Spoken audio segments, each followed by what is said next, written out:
कंधमाल जिलार जी उदयगिरी विधानसभा आसन में कांग्रेस प्रार्थी प्रफुल्ल प्रधान ना घोषणा पर स्वागत संबर्धना प्रदान करने सह दारिंगबाड़ी से निजर प्रचार आरंभ कर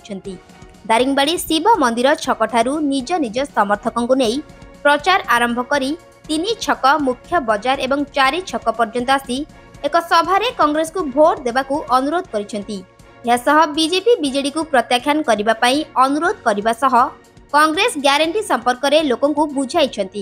दलीय कर्मी और नेता मध्य विपुल भोट रे विजयी हेबे बोली आशा रखिछंती।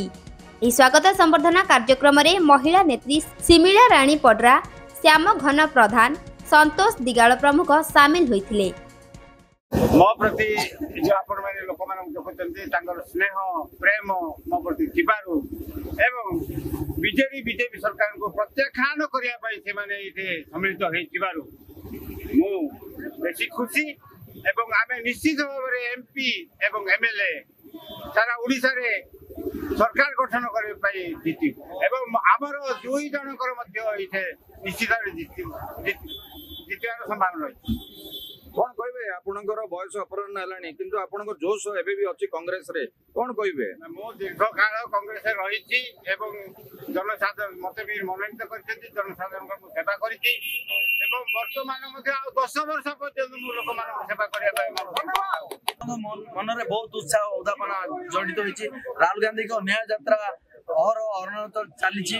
आपण देखियो पाइबे जे समस्त Tikabali block Daringbadi block Udayagiri block रे कर्मी मानकर उत्साह अछि। आमर जो राहुल गांधी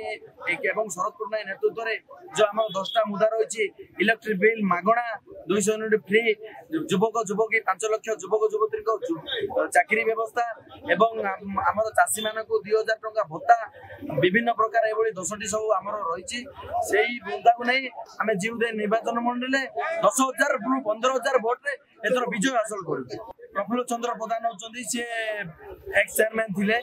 मिसेस ताकर 2 थर वाइस चेयरमैन से मध्ये गोटे सचोट राजनीतिज्ञ अभिज्ञ माने राजनीतिर गोटे चाणक्य कहले अतियुक्ति होबने से दृढ़ मनोबल एथर इच्छा शक्ति रे आज लड़िया जाउछन। बालीगुड़ारू राम बलराम दासंग रिपोर्ट रियो न्यूज।